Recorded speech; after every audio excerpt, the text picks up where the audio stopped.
안녕하세요. 전 멘토 신범철입니다. 오늘 알아볼 기업은 인베니아고요. 인베니아에 관련된 이슈는 어떤 것들인지 한번 같이 살펴보도록 하겠습니다. 결국에 인베니아가 하고 있는 사업을 보게 된다면 LCD와 OLED 패널에 대한 장비를 만들고 있는 기업이죠. 결국 이런 장비주들은 전방 산업이 잘 풀리는 것이 굉장히 중요하다라는 겁니다. 근데 23년도 같은 경우는 디스플레이 업황이 굉장히 다운이 되게 되면서 디스플레이, 패널 제조 업체 등 소재 업체 등 장비 업체 등 굉장히 많은 피해를 봤다라는 겁니다. 그리고 특히 인베니아 같은 경우는 국내 주 매출처가 LG 디스플레이이기 때문에 LG 디스플레이 상황이 굉장히 호전적으로 변하는 게 굉장히 중요하다라는 겁니다. 하지만 LG 디스플레이는 이런 업황 악화에 대한 직격탄을 굉장히 정통으로 맞은 기업이죠. 그래서 LG 디스플레이에 대해서 현재 상황이 어떻게 이렇게 됐는지 한번 살펴보도록 하고 또 인베니아에 대해서 제일 중요한 고객사는 어딘지 한번 살펴보도록 하겠습니다. 일단 인베니아 같은 경우는 이제 최근에 매출 계약을 보시면은 이제 CSOT와의 계약이 있었죠. 이 CSOT와의 계약을 보게 된다면 디스플레이 장비 이전 및 설치 용역이 있다라는 겁니다. 결국에 이제 뭐 최근이라고 하더라도 뭐 23년도 12월 달에 나왔던 거기 때문에 조금 어느 정도 시간은 지났습니다. 하지만 이 200억이라는 매출액을 보시게 된다면 이게 최근 매출액 대비 한 36.4%에 해당하는 수치다라는 거죠. 그리고 계약 기간이 24년 5월 15일 날에 끝난다. 그래서 제일 중요한 건 앞으로 다가올 IT OLED 시대에서 중국이나 어떤 BOE나 다른 기업들이 많이 이제 설비 투자를 하고 있기 때문에 이 이후에도 추가 계약이 일어날 수 있을까를 한번 살펴봐야 된다라는 겁니다. 그리고 그런 인베니아 같은 경우는 CSOT뿐만 아니라 다른 기업이랑도 관련이 굉장히 많죠. BOE도 있고 중화권에 대해서 뭐 중국의 HKC 다양한 기업이 있어요. 이제 2010년 정도부터는 이제 BOE와 대만의 AO로부터 드라이 애처 수출을 하게 되면서 그때부터 중국 시장에 진출했었고 CSOT랑은 2016년에도 한 번 계약을 체결했었고 2017년에는 중국 HK BOE와 시점 5세대 장비 계약을 체결하게 되면서 중국 시장에도 성공적으로 진출했다라는 겁니다. 그리고 이런 최근 중국 기업들도 LCD뿐만 아니라 OLED에 대한 사업에서 굉장히 많은 노력을 하고 있기 때문에 이 부분에 대한 추가 수혜를 기다려 볼 수 있다라는 겁니다. 하지만 정작 중요한 LG의 상황은 마냥 좋지만은 않죠. 결국에 최근 기사를 보게 된다면 5.5주 흑자와 2.5주 적자 삼성 LG 대결 희비다. 결국에 이런 대결에서 희비가 갈리고 있었던 이유는 주력 제품 때문이다라는 거죠. 삼성 같은 경우는 일찌감치 중소형과 대형 LCD 사업 부분을 철수를 했습니다. 그리고 LCD 부분을 철수한 만큼 OLED에 대한 총력을 기울였죠. OLED에서 충격을 기울이다 보니까 어떻게 되냐면 애플 아이폰 패널에서 점유율이 2023년 6월 달까지 약 70%에 다다른다라는 거죠. 그리고 이런 흐름들이 23년도 말까지 지속됐다라고 보시면 될 것 같습니다. 하지만 LG 디스플레이 같은 경우는 이제 주력 제품이 LCD였죠. 근데 이 LCD 같은 건 문제가 뭐였냐면 중국이 지속적으로 LCD에 대한 많은 기업들과 협력을 하고 공장 증설을 통하게 되면서 저가 공급 과잉이 됐다라는 거죠.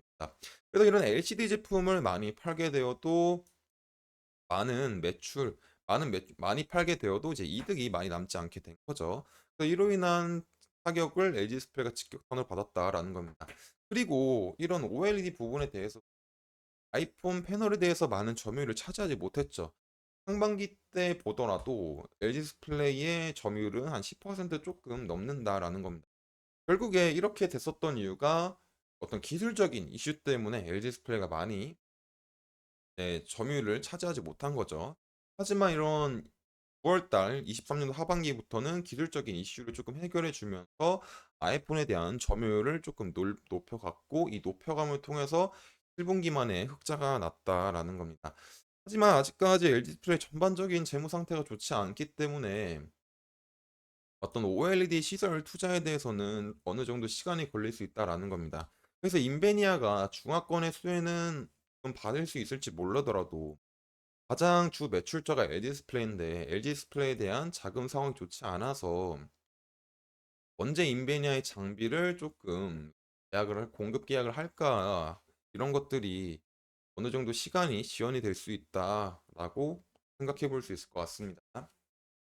하지만 LG디스플레이도 뭐 지금 현재 재무 상황을 개선하기 위해서 굉장히 많이 노력하고 있고 또 OLED 시설 투자에도 많이 돈을 쓰려고 노력을 하고 있다 보니까 시간은 조금 걸리더라도 인베니아가 LG디스플레이의 수혜를 받을 수 있는 상황은 마련될 수 있다라고 보시면 될 것 같습니다. 주가를 한번 살펴보도록 하겠습니다.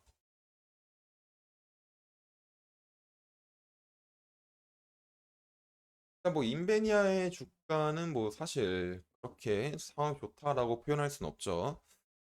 인베니아 주가를 보게 된다면 저점인 960원에서부터 갭상승이 터주게 되면서 1,400원까지 갔고 그 다음날 장중에 571원까지 갔지만 거래량이 많이 되게 되면서 많이 하락이 일어났다라는 겁니다. 그리고 이제 어, 이평선들이 하락으로 인해서 상승하려고 하던 단기 이평선들이 오르게 되면서 를 할 것 같 들고 있다가 이제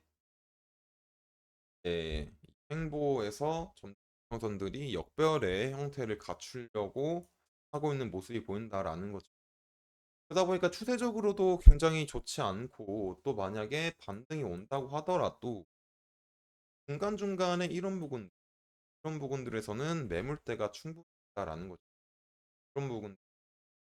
그래서 상승이 온다고 하더라도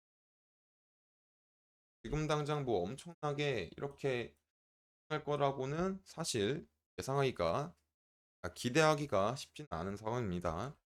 그래서 지금 제일 중요한 건 금 구간을 조금 지켜주면 싶습니다.